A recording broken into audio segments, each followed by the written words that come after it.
So okay, Piper turmeric ini understand dia macam ni lah. Dia adalah satu, bukan sebagai ubat, tetapi dia adalah satu supplements daripada food yang untuk enhance pada kita punya organ-organ dalam badan. So yang tu dia punya fungsi utama dah. Jadi kadang-kadang kita makan ubat kan, dia tak berfungsi sebab kita punya organ-organ kita tu dah very weak. Jadi bila kita makan Piper turmeric, dia akan increasekan di kita punya organ-organ. Jadi dia akan bekerja semula. Jadi bila bekerja semula tu, jadi bila kita ambil apa-apa benda, dia akan lebih berkesan daripada kaedah tu. Dan kadang-kadang kita kuatkan kita punya immune system, kita ketahanan badan. Dan dengan cara macam tu saja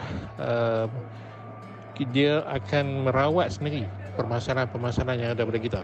Jadi dia ni sebagai satu macam enhancer yang pada peringkat awalan untuk nak bagikan kita punya ketahanan immune system kita tu bagus.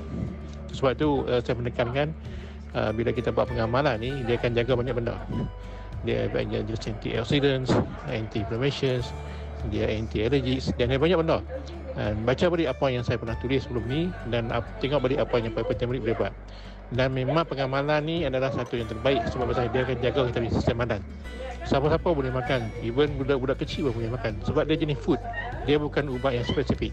Jadi pada kes yang isteri tu, dia kena depresi tu, memang kita tak tahu dia punya sebab penyebab dia, tapi antara lain mungkin dia ada something yang berlaku yang menyebabkan dengan saraf dia jadi keradangan. Jadi bila jadi keradangan, dia jadi mungkin dia punya masa dia tu akan tarik kawat everything macam tu, dan kat situ dia akan melemahkan dia punya sistem. Jadi kalau kita akan gunakan Piper turmeric ni, dia akan mengelakkan benda-benda tu berlaku. Dan kalau katakan ada masih ada keradangan lagi, dan dia akan mengubati keradangan tu, dan mudah-mudahan keradangan tu kita akan cepat lebih sembuh.